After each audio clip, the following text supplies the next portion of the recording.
Olá pessoal, meu nome é Anderson Vieira, esse é mais um vídeo aqui do canal. E sabe uma coisa que eu tava pensando esses dias quando eu tava olhando todos os vídeos que a gente já publicou por aqui? É que aqui nesse canal a gente já falou de tantas formas, de tantas maneiras que levaram a música ou um artista a fazer sucesso ou não, o que levou ao êxito, ou às vezes o que levou ao flop. No entanto, eu percebi que a gente nunca falou daqueles casos em que quase ninguém estava dando nada ali por aquele lançamento. Artistas e gravadoras, coisa rara, viu, de acontecer, andando de mãos dadas em acreditar que aquela faixa não tinha um valor suficiente para ser trabalhada como single, ou que não tinha potencial para ser um grande hit. No entanto, provando que investimento é sim algo muito importante, mas que no fim do dia é o público que decide o que vai ou não emplacar, hoje temos aqui uma listinha de grandes sucessos que aconteceram quase que por acidente. Sabe aquela música que quase passava despercebida como um simples single promocional, ou aparecia ali bem tímida no meio da tracklist do álbum, e daí o pessoal foi lá e transformou ela em um grande hit, antes mesmo que os próprios envolvidos percebessem o potencial que ela tinha? Então, é exatamente sobre isso o nosso vídeo de hoje. Mas antes da gente começar, só deixar aqui aquele lembretezinho de sempre de deixar o like aí no vídeo para não esquecer depois, se inscrever no canal se ainda não for inscrito e vamos lá! É até difícil imaginar que a melhor música de 2011, de acordo com os editores da Billboard, e olha que esse foi um ano bem movimentado, hein? Que em números atualizados já vendeu mais de 10 milhões de cópias apenas nos Estados Unidos, que se tornou uma das mais conhecidas, uma das mais tocadas, uma das mais populares da década passada, e que elevou o patamar da sua intérprete a uma A-list, quase nem seria lançada. Após trabalhar como singles do seu álbum de estreia as faixas Your Love, Check It Out, Right For Me e Moment For Life, Nicki Minaj não teve outra escolha a não ser finalmente confirmar que Super Bass seria sim um dos singles oficiais do Pink Friday, faixa essa que a princípio nem foi incluída na versão principal do álbum, aparecendo apenas como um bônus da versão deluxe. E como tudo isso aconteceu? Segundo a própria Nicki, graças a um simples tweet da loirinha Taylor Swift. Pois é, a Taylor foi lá falar no Twitter que amava Super Bass da Nicki, isso colocou ali a música no radar de bastante gente.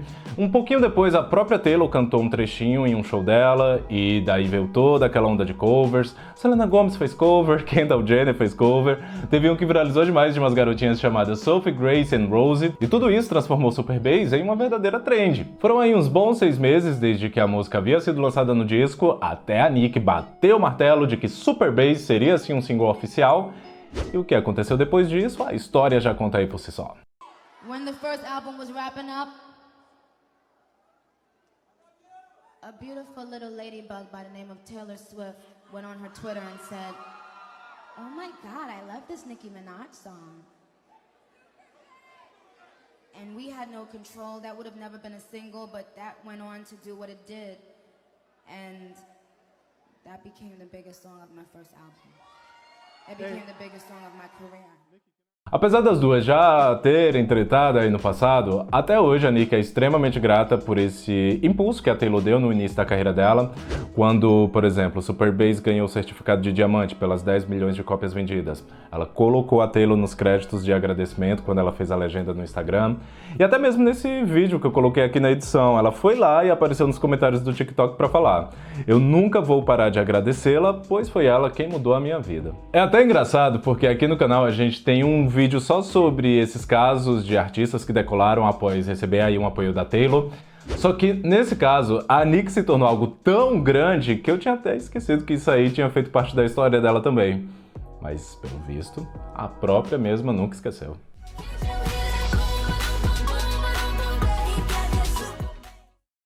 Aproveitando então que a gente está falando da loirinha, um dos casos mais recentes quanto ao tema desse vídeo é justamente dela, que em plena era dos hits de 2 minutos, emplacou uma música de 10 anos atrás e com 10 minutos de duração, em primeiro lugar nas paradas aí do mundo inteiro, incluindo no Hot 100 da Billboard, quebrando até o recorde de música mais longa a chegar ao número 1. E bom, preciso mesmo falar qual é essa?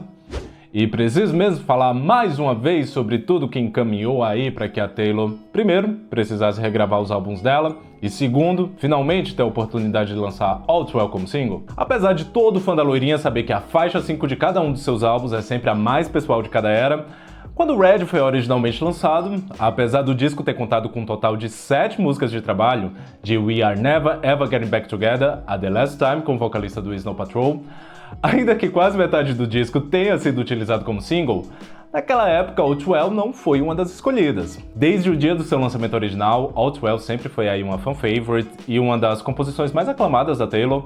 Ela já falava sobre essa versão de 10 minutos, desde a época do lançamento original do Red. E ainda que ela jamais pudesse aí, prever todas essas reviravoltas que a sua carreira teria aí alguns anos mais pra frente, o que poderia facilmente ter se tornado aí um caso de um hit que ela deixou passar, parece que estava aí tudo guardado para acontecer no momento certo e em um momento ainda maior, na verdade.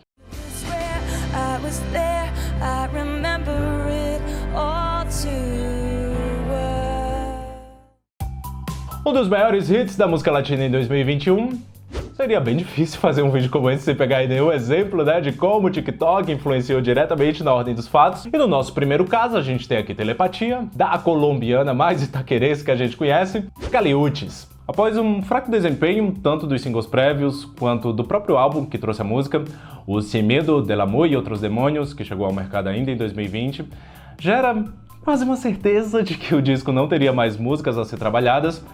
Mas eis que do nada uma faixa viralizou no app Vizinho, com um challenge onde a galera fazia dublagens à medida com que a música transitava do inglês para o espanhol, e quando menos se esperava, lá estava Telepatia no top 5 do Spotify mundial. E o que é que a gente faz quando isso acontece?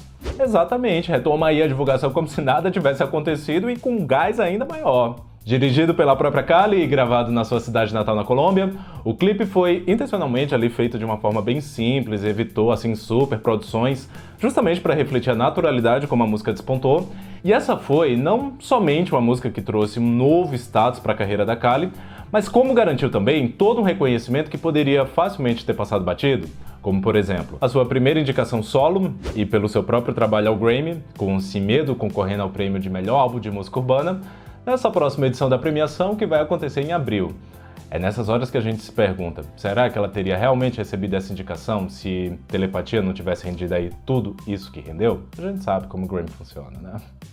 Um caso bem similar a esse da Kali, mas que dessa vez aconteceu aqui no Brasil, nem a própria Marina Sena esperava que o seu smash hit, por supuesto, tinha todo esse potencial para ser não apenas um grande sucesso, mas até o momento a sua música de assinatura. Mas, novamente, a galera do TikTok agindo, eles foram lá no de primeiro álbum solo que a Marina lançou em agosto do ano passado, descobriram, por supuesto, fizeram todas as trends possíveis com a música, e logo mais não demorou para que a música ganhasse vida própria além do aplicativo e se tornasse uma das mais populares do país em 2021 e que, na verdade, ainda tá tocando bastante até agora. De acordo com a própria Marina, na hora em que ela e a equipe dela perceberam toda essa movimentação aí que estava acontecendo, o foco de trabalho deles seria a faixa PLG e acessa daí o terceiro single do disco, mas tudo foi realinhado após, por supuesto, mostrar aí a sua força. A faixa ganhou milhões de covers e versões em outros gêneros. Realmente foi aí algo que furou a bolha que a Marina já tinha, levou o nome dela para vários lugares, incluindo aí as principais e mais importantes premiações do país. Enfim, a gata tá aí estourada e fazendo várias parcerias. E uma coisa que eu acho muito fofa é a forma como a Marina comemora cada pequena conquista que ela alcança. Merece muito. Gente, o clipe bateu 1 milhão de views! Tô muito feliz, gente. Muito obrigada. Muito, muito, muito. E bom, agora que a gente falou da Marina, um outro caso nacional que também pegou aí a sua intérprete de surpresa, mas que no fim das contas acabou transformando a música quase que em um sinônimo dessas últimas Olimpíadas, foi Pabllo Vittar com Zap Zoom. Dona de um dos álbuns mais comentados do ano passado e que já chegou como uma das melhores estreias por um ato pop nacional nos streamings, ainda que o orçamento de clipes para o repertório do Batidão Tropical tenha ficado com Triste com T, Ama, Sofre, Chora e Bang Bang, quando o queridinho da seleção brasileira de vôlei Douglas Souza aparecia um story sim e outro não escutando Zap Zoom, todo mundo foi aí na onda da música junto com ele. Muita gente cobrou para que tivesse um clipe, para que a equipe corresse, para produzir ali algumas coisas, para não deixar o hype da música passar, como se tudo se desse para resolver com uma simples ligação, né? Porque esse caso de Zap Zoom é até um pouco atípico, né? Porque diferente dos próprios virais, que por mais imprevisíveis que sejam, vão ali acontecendo de forma gradual, né? Você vai vendo eles pegando de pouquinho em pouquinho, vai vendo o negócio crescer até tomar toda a proporção que cada um tem. Só que nesse caso de Zap Zoom foi meio que tudo ali da noite pro dia. Ó, e só pra ter uma noção, até peguei aqui pra ver, Zap Zoom é até hoje a música do Batidão Tropical que a galera mais escuta, pelo menos no Spotify, né? Mas pra não deixar que tudo passasse como se ela não estivesse vendo tudo que estava acontecendo, Pablo colocou um cropped, reagiu e ainda chamou, olha só, o Douglas pra participar de uma performance especial que a música ganhou. Zap Zoom Zoom Zoom, não cometeu vou. Nossa, gente, agora toda vez que eu escuto a música, eu penso, vou comer teu voo. Em plena era digital, a gente vê aí a galera fazendo o impossível, né, pra não perder nenhuma oportunidade de hit, principalmente nesse momento, né, onde tudo é consumido de uma forma muito rápida e a rotatividade é muito grande. No entanto, quando a gente olha pra Harry Styles, lá no início da era Fine Line, quando ele ainda estava divulgando o single Lights Up, que foi aí o primeiro single do Fine Line, ele também divulgou Watermelon Sugar apenas como uma faixa promocional, e foi aí um tempinho pro gato perceber que ele tinha ali, ó, um hit pronto nas mãos dele. Apesar disso não impedir que os singles que vieram depois também rendessem ao Harry grandes resultados, como o 6º lugar de Adore na Billboard e o 15º de Fallen no Reino Unido, enquanto tudo isso acontecia, o Watermelon Sugar estava ali coexistindo ao lado de todos eles, até que 7 meses depois de ser divulgada, o garoto finalmente deu o braço a torcer e a música subiu de nível e de promocional se tornou um single oficial. Desde então, esse se tornou o primeiro single do Harry a alcançar o topo da Billboard, se tornou também aí uma das músicas mais tocadas no mundo inteiro, incluindo aqui no Brasil em 2021, e de quebra, ainda rendeu ao garoto seu primeiro Grammy por melhor gravação pop solo. Só pra gente ilustrar aqui um cenário, no primeiro álbum dele, o Harry também lançou Sweet Creature como faixa promocional, e apesar da música ter feito ali um certo barulhinho também, entrou aí em alguns charts, ela nunca foi promovida como single. Imagina só se ele tivesse feito a mesma coisa com Watermelon Sugar. Fãs do Harry, vocês acham que Sweet Creature também teria potencial para ser um hit caso tivesse sido promovida como single? Fale aí nos comentários. E vindo aqui agora com um caso relativamente similar que aconteceu com a Camila Cabello, que na verdade tem aí bastante coisa em comum com o Harry, né? Ambos foram revelados pelo X Factor, ou melhor, em grupos formados no X Factor. Quando ela iniciou a divulgação do que viria a ser o seu primeiro álbum solo com os singles Cry in the Club e I Have Questions, um pouquinho mais pra frente ela lançou de forma promocional as faixas Oh My God e ela mesma, Ravenna. Essas duas músicas, no ato do seu lançamento, foram anunciadas como parte do mesmo projeto que os singles anteriores, mas como tudo isso não aconteceu há tanto tempo assim atrás, eu acho que eu nem preciso relembrar aqui o que a recepção do público após o lançamento de Ravenna causou aí na carreira da Camila, né? O seu álbum de estreia ganhou aí todo um novo direcionamento. De promocional, Ravenna foi não só confirmada como single, mas como se tornou o carro-chefe da estreia solo da Camila. É também aí um outro caso de uma faixa que já vendeu mais de 10 milhões de cópias apenas nos Estados Unidos. E bom, o sucesso dela ao redor do mundo eu acho que nem precisa falar, né? E assim, apesar de nesse caso em específico a Camila acreditar desde o começo em Ravenna, como essa foi uma música feita por fora do time de produtores que a gravadora tinha contratado para ela basicamente criou a música de forma independente e só levou para lá pronta, eu até fiquei na dúvida se valia ou não incluir ela aqui nesse tema que a gente definiu, mas como também foi aí algo que foi acontecendo aos poucos, que não teve nenhum apoio no ato do seu lançamento, mas que pra sorte da Camila o público amou, eu acho que vale porque, ó, foi aí por quase um triz que essa música não foi lançada. A Camila teve que lutar pra fazer isso acontecer.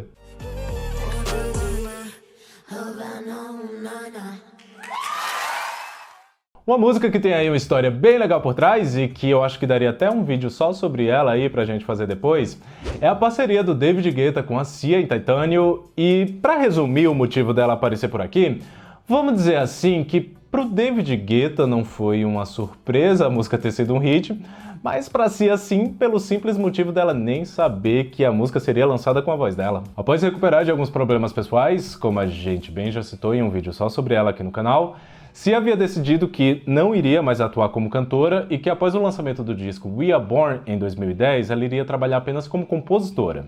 Show! Bacana, ela foi lá e compôs Titânio pro David e de brinde ainda gravou a demo, né, pra ele ver ali como a música ia funcionar.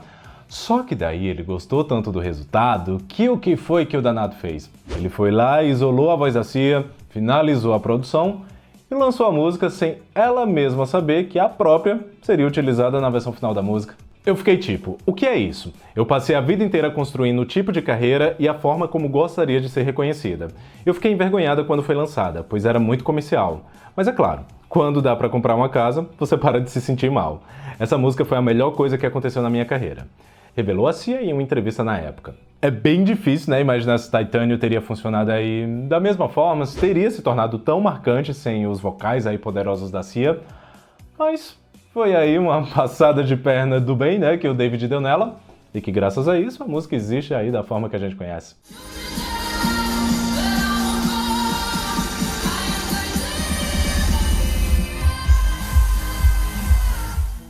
Quando a Cisa despretensiosamente postou Good Days gratuitamente no SoundCloud, ela não tinha ali a noção de que esse dali era o seu maior sucesso solo, pelo menos até aquele momento. Uma música bastante pessoal sobre ela sentir que estava perdendo o controle da sua própria vida, após mostrar alguns teasers no Instagram e muitos pedidos logo na sequência. No final de 2020, ela divulgou a versão completa da música lá no SoundCloud como um presente para os seus fãs. Ali só um mimosinho pro pessoal passar o ano novo feliz. Não existia pretensão de clipe, não existia pretensão de enviar para as rádios, não existia pretensão de divulgar com performances e tudo mais. Porém, como a demanda e os elogios até mesmo da crítica especializada Good Days foram tão grandes, o primeiro passo foi colocar ela no Spotify e quando em poucos dias ela já tinha batido 100 milhões de plays, bom, aí já não tinha mais como, né? Bora aqui trabalhar isso. Após o lançamento do clipe em março do ano passado e com o acúmulo dos streams que a faixa foi alcançando, se aproximando hoje da marca de 500 milhões só no Spotify, Good Days se tornou o primeiro top 10 da Cisa com lançamento solo e já vendeu até o momento mais de 5 milhões de cópias pelo mundo. E agora que a gente falou da Cisa, será que a gente não tá esquecendo de ninguém? Bom, a Doja Cat tem aí tantos hits que aconteceram de forma inesperada que é até difícil de contar, mas um que casa muito bem com esse nosso tema de hoje é justamente aquele que a revelou para o mundo e que escancarou aí as portas do mainstream para ela. Apesar de já ser conhecida por inúmeros virais, tais como Moo e Tia Tamara, nada se comparou ao que ela experimentou com Say Soul, que a princípio foi lançada apenas como uma faixa que integraria o seu segundo álbum de estúdio, o Hot Pink, que chegou ao mercado em 2019. No entanto, tudo mudaria após uma certa dancinha viralizar, vocês já sabem onde, e levar o nome da Doja a todos os lugares onde ela ainda não havia alcançado. Após trabalhar as faixas Juice, Bottom Beach, Rules e Cybersex, quando foi confirmado que o Hot Pink teria ainda um quinto single e que esse seria justamente Say Soul, não só a dancinha viral foi adotada como a coreografia oficial da música, como a criadora dela foi convidada para participar do clipe. De lá pra cá, Say Soul ganhou remix com Nicki Minaj, venceu vários prêmios, vendeu milhões e milhões de cópias em todo mundo, posicionou a Doja como uma estrela mundialmente conhecida, teve aí uma divulgação extremamente intensa, a ponto de que a própria Doja já nem aguentava mais cantar ela em todo lugar. Mas, muito mais do que apenas um hit, Say Soul serviu aí para abrir os olhos do mundo para o trabalho da Doja. E pra sorte da gatinha, foram tantos hits que ela teve aí depois, que eu acho que hoje em dia Say Soul nem tem mais assim tanta importância, tanto peso na carreira dela. Óbvio que ainda é uma ótima música, só que eu acho que nem é mais aquilo que a gente pode chamar de assinatura dela. Eu acho que essa assinatura hoje em dia tá muito mais com o que ela entregou no Planet Her do que apenas uma faixa do Hot Pink.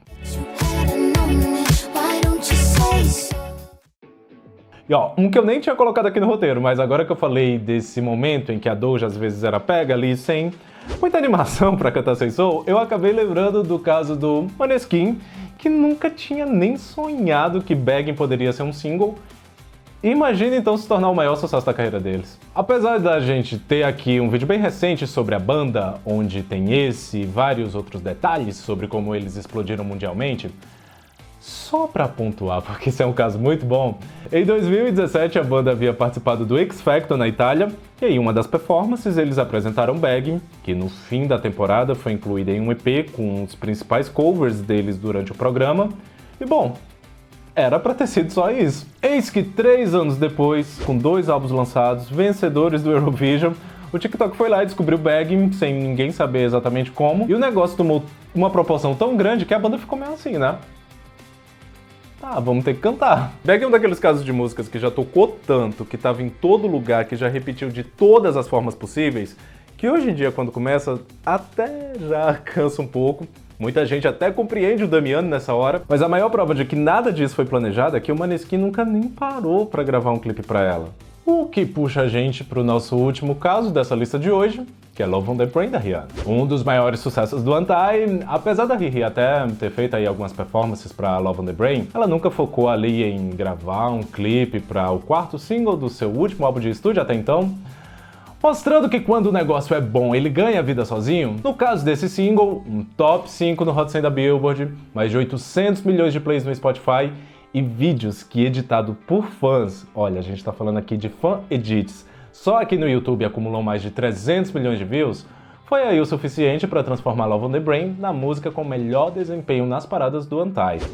Atrás, obviamente, do lead single Work, né? O bom é que olhando de hoje, parece que tava assim na cara, né, que a Rihanna ia tirar ali umas boas longas férias, porque a própria era do Anti foi aí meio que se encaminhando pro seu fim com ela já desse ânimo de cara, já irritei tanto que tá bom aí, né? Pra que eu vou lançar um clipe se já tem isso aí com 300 milhões? Bom, será que vale aqui uma parte 2? Falem aí nos comentários. Bom, pessoal, espero que vocês tenham gostado desse vídeo. Se sim, deixa o like, se inscreve aí no canal se ainda não for inscrito, compartilha aí com o pessoal aquele esqueminha. Beleza? Por hoje é isso e vamos nessa.